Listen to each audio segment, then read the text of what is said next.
Hello everyone. A new Flow news has been dropped and new Flow features actually has been dropped in the late, I don't know, like 4 or 5 hours from now. And they state that we launched 10 new features to help you build more customized and polished applications. And today we are going to talk about new splash screen upgrades. So there are new capabilities that you can do in the splash screen. We will take about we'll talk about hero animations for components. Previously we didn't have that. And then we have the TabBar upgrades. So there are a couple of upgrades in the TabBar as well. We also have enhanced design options, and we have read document from reference action, and we have other improvements as well, which are actually very good improvements. I can highlight there are a couple of great improvements, and you know me, guys, that I'm API guys. So I really appreciate all the work that the Flow is doing for the API calls. And we're going to talk about that. And we have tip, of course, and we have what's new. And I forgot to mention, actually, I'm reading this from my email, as you probably saw that already. And this is not yet available in the community because the Flow team hasn't actually uploaded that in the community. So if you haven't actually turned on, if you want to be the first person to know about the Flow news, make sure to actually enable the email news because sometimes they are actually coming before they actually post it in the community. So let's talk about splash screen. So, splash screen upgrades. Splash screen help you welcome new users and offer a polished look to your app loads when your app loads. So this is the idea, is that when your app first loads, the splash screen is the screen that people will going to see. And normally, usually, you can, there's some like the most greatest app, or the most bigger app, like Amazon, for example, and so on. They actually, I think they have like a JPEG or some, not a JPEG, sorry, but a gift or something like that. So they actually moving or doing something while the app is loading. I'm not totally sure if you can do that right now with Flow. I think not. I think you can put only an image right now, but still there are great upgrades in the splash screen. And they said we added some new features for more advanced splash screen customization. And they added you can now set the minimum duration for your splash screen to be visible. So it would be like and you can actually see it here. I can click on it. Great. So you have it over here, and to go to your splash screen, you just go to settings, and then it's app assets, and then you can actually see it over there. It's the splash screen there. And then you have the mean duration, and this is what is about. You put this variable over there, and then they added also. You can now configure the background color shown before your splash screen loads. So that was new as well. This is over here, the background color, and it says you can now disable the splash screen from being visible on web. So if you don't want to people to see it on web, because I think in web it looks ugly, to be honest. So I will actually personally, my personal view will be to actually disable this on a web. So I'll actually disable this option over here. And then it says with those enhancements, you have the power to create a more engagement and personalized experience for your users. So actually not going to to show you in reality how that looks, but you probably get the idea. So let's count them. This is the second new feature that Flow added, which is hero animations for components. And it says hero animations are special effects that makes the translations from one screen to another look smooth and seamless. We now support hero animations for components, allowing you to create more engagement and coherence translations. And this is actually how it works. You can see it over here.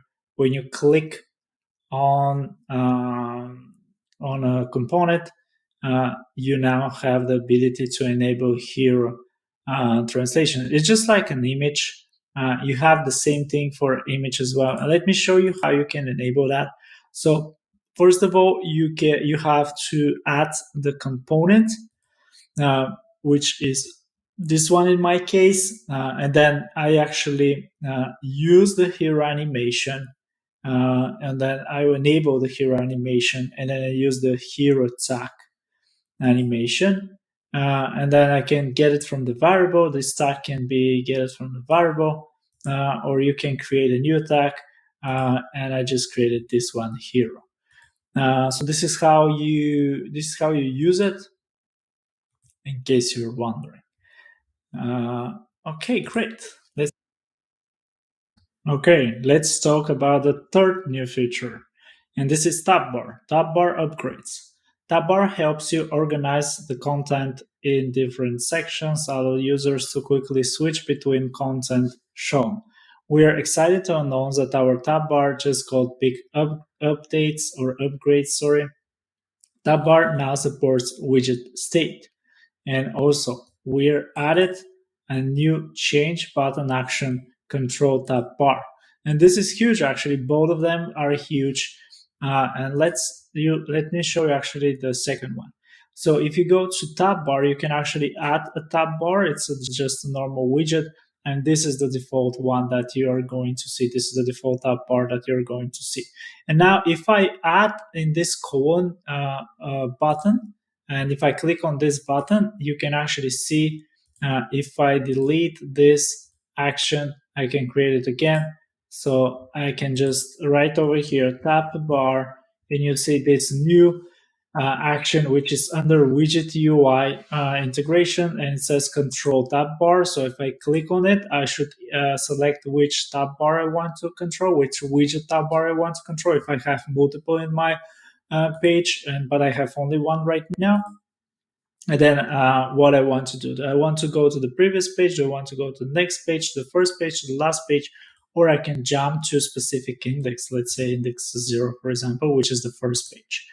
But this is top bar. It's great, actually. There are a lot of people actually asking for that, were asking for that, and now it's available. And the third upgrade for the top bar is that it says you can now define an unselect font style, which was previously not possible as well. So if you click on the top bar, and on the right side when it says properties, you can actually go down and you can now check custom unselect label style. You can now check that, and you can select it wherever you want to. Like, for example, I can make it 22, I can make it bigger, or let's say I can make it even smaller, and I can make it with a different font size, I don't know, like this one, for example. So it's now a different font size, and unselected ones are different font size. But yeah, you can do whatever you want to with the style, like, of course. And then let's move on. Okay, and let's talk about the fourth new feature, which is enhanced design options, and it says small design details can make a big difference in user experience. We added 3 new features to help you further customize and elevate your application. Go to theme settings, design system. So let's go there. So it's theme settings and then design system, which is over here. And then we have breakpoints, we have loading indicator, you have scroll bar theme. And then the new features are auto size text upgrade. So now you can set minimum and maximum font size for auto size text. I, to be honest, was not able to find exactly where you can do that because, yeah, I was searching and I was not able to find it. Where is it? And I was looking at the typograph as well, but I don't see like a minimum and maximum text. And I was still looking at the text as well. Maybe I was not looking in the right place. So please, guys, if you're watching this, let me know in the comments where this particular option is. And then we have set a color for scroll bars. You can now set a color for custom color for scroll bars that align with your brand colors. And if you go here, you have this scroll bar. And if I select the red, for example, and use color, and now you can actually see that this scroll bar is indeed red. You can choose some other color like green, for example, and you can see that it is now green, which is great actually because right before that you were not able to do that.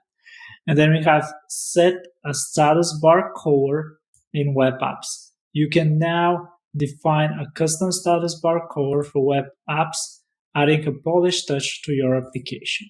So if we go over here again, and here we have thumb always visible, and it says indicates that the scroll bar thumb should be visible even when a scroll is not underway. So this we can select this one, and now the scroll bar will be always visible. And then we have a new option which is track visible wherever to show the scroll bar track. If set or false, all the track's colors will be ignored. So I can also select this track, and now we will actually have the scroll bar and also where are we right now in the scroll bar visible the whole time. If I disable this, I don't think that, yeah, exactly. So you can actually see it's not visible. It's only visible when you hover. And then we have inactive.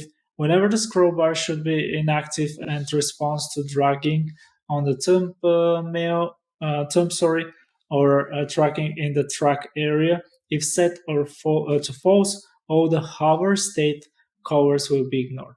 So if I select it right now, we have like hover color. So the hover color, for example, I can make it red. So right now, when I hover on it, it's red. But if I don't hover it, it's green. And we have thumb drag color. So when I'm dragging it, let's make it gray, for example. So when I hover it, it's red. But when I'm dragging it, it's actually it's gray. And then we have the thickness, the border radius, the minimum thumb length, the main axis margin, cross axis margin. But I think we had those before. Great. And that is everything that you need to know about the new scroll bar. And the fifth new feature is says read document from reference action. We are now added a new action to read a document from a reference. This allows you to load a document to get specific information like a user profile or a profile's details just when you need it.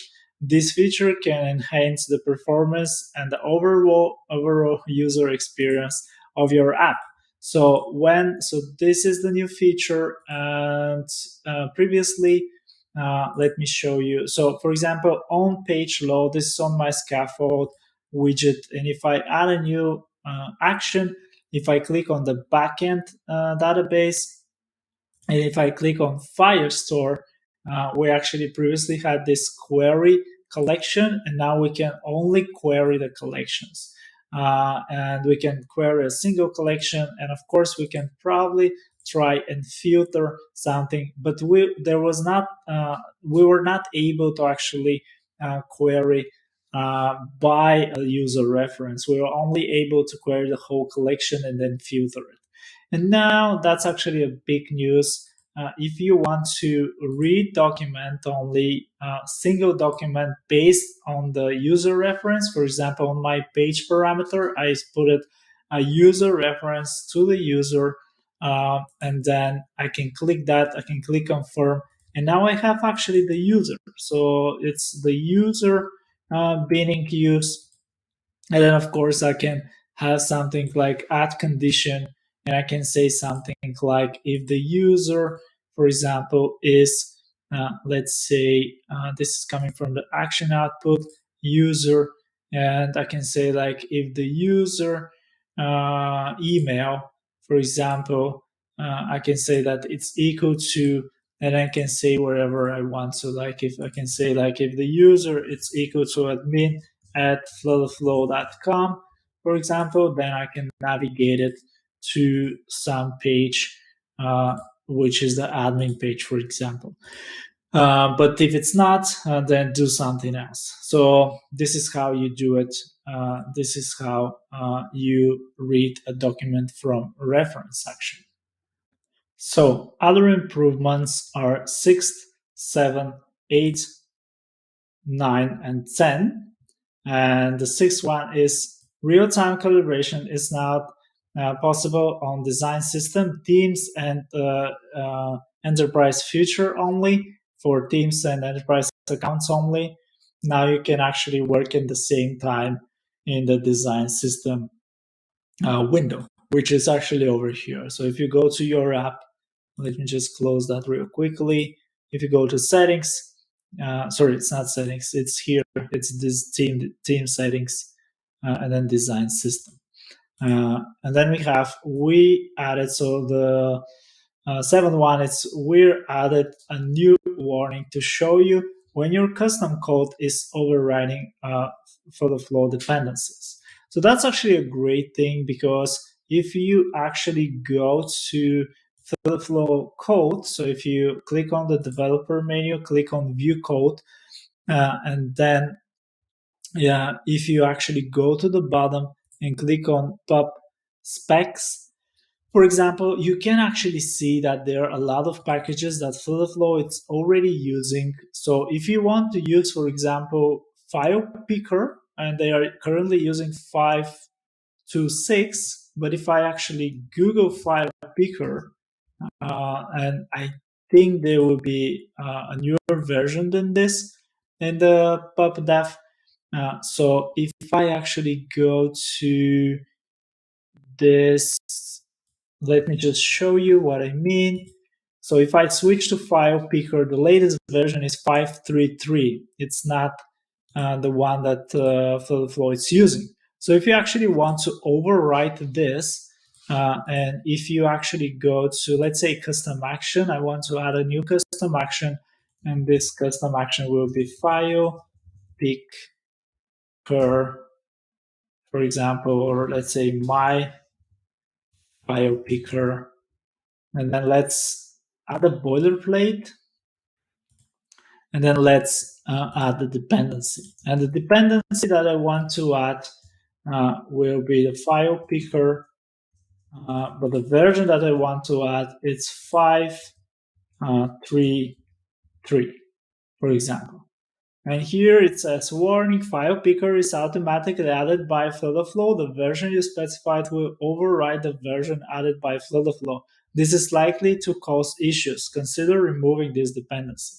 So what that means actually, and what this is telling you, is that you can actually safely remove this dependency, but you can actually still use the file picker. If I go to the file picker and click on installing, and then if I click on import, and if I come back to my code and I can import it, and you can actually see that I don't have any errors out there.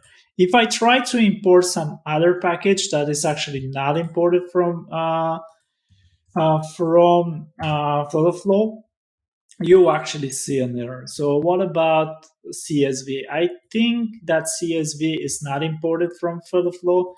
So if I try to import it, I should get an error. Let me just see, and if my theory is correct. Now I'm adding it, but I don't get an error. And let me save it, and let me compile the code, and let me see if I will get the error after the compile. Yeah, so the issue was actually that I was using CSV file on my other custom actions and widgets, and that's why I didn't get any error. But if I use some package that is not actually in Flow, like this Flutter underscore HTML, you can actually see immediately that I get an error. So yeah, my advice for you is that if you are actually going to add a dependency and if you get this error, then yeah, don't override. You can still override it, of course, but I would just advise you to not override the package because this can actually cause damage to the flow itself. And let's move on. And this is, I think, the seventh one. Or the eighth one actually. So custom code validation is now optional when starting a new build or building your APK or code. So custom code validation is now optional when starting a new build or downloading your APK or code. So this is actually great news because previously when you had some issues in your code and you wanted to download the code, you had some issues and you were not able to actually download the code because of that. And now let's try actually my theory, because my theory is that you can still be able to download the APK while I'm having some issues in my code. And indeed, this is the case. You can actually see it's building the APK, even though that I have some errors on my code. And this is actually great because now you can actually download the code and view it in Android Studio or Xcode or wherever EIDE that you're using to actually further debug your code and where is the issue coming from. Great. So let's move on. This is the ninth one. It says, we now support query parameters for post and put and patch API codes. That's great, actually. That's the most exciting news for me. And if I go to the API, let me actually delete this custom action because there is an error here first. Okay, so if I go to the API codes, and if I create a new API code, and if I go to post, you now should be able to create, you can actually see here query parameters. And previously that was not possible, but now it's possible. So that's great, actually. That's wonderful news. And you can do it like that. Post ID, like it's shown over here, and then you just create it here. It's just created post, just create the same thing. Post ID, and then string, and then add it. I cannot add it because I didn't write any URL, but you get the idea, which is great. And the last thing is actually you can now define a submit type for text fields. If keyboard should show done next return. And this actually also a lot of people are asking for that as well. So let me try that. If I go to text field, they are saying now that you can actually write what the keyboard should show to the user. So let me try that. If I go to text field, and this is submit type, and you can actually see all the submit times. So you have none, you have done, you have next, you have previous, you have sent, you have search, and you have go, which is great, actually. I think it's great. And that was actually the final thing that we're talking about. And the last feature that I wanted to talk about is, it's actually not a feature, it's new features that I wanted to talk about that they are working on, the Flow team is working on. But before that, I wanted to actually give you this tip as well. I didn't also know that you can actually drag and drop to upload assets. And this is the gift that they presented, which is someone is actually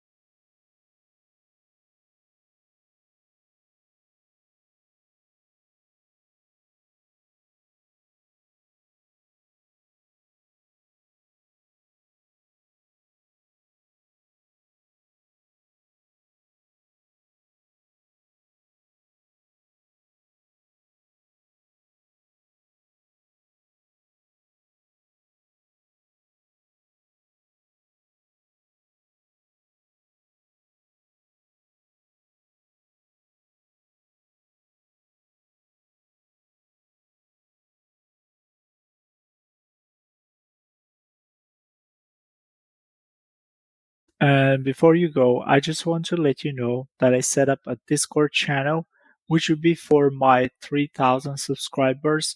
So thank you very much for everyone who subscribed to the channel. The Discord channel will be officially announced when I reach the 3,000 subscribers. It is well structured. It will be well structured with the general tab, which you can see the info, the news. And we will have also click to talk, so you can actually talk to other members of the channel. And we have the YouTube videos as well, where you can see all the YouTube videos. You can also have, if you want to, if you want to request a video, you can go to video requests, and then we have the paid members from YouTube, which they have a separate channel where they can talk. I also have from the mentoring sessions, we have the paid members. And then it's structured by backend, Flow API calls Superbase SQLite.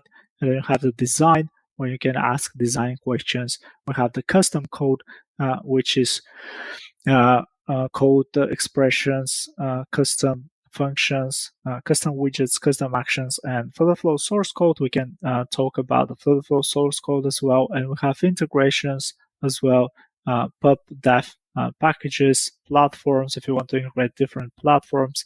We have the general integrations.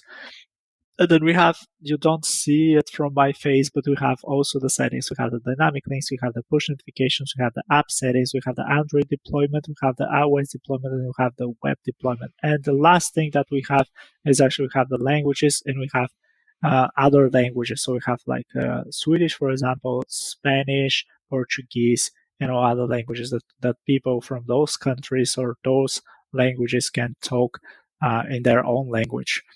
So yeah, like I said, thank you very much for all the subscribers. And before you go, I just want to say that the paid membership for YouTube is now open. So you can be a paid member to my YouTube channel, which means a lot. And thank you very much for all the people who are right now paid members to the channel.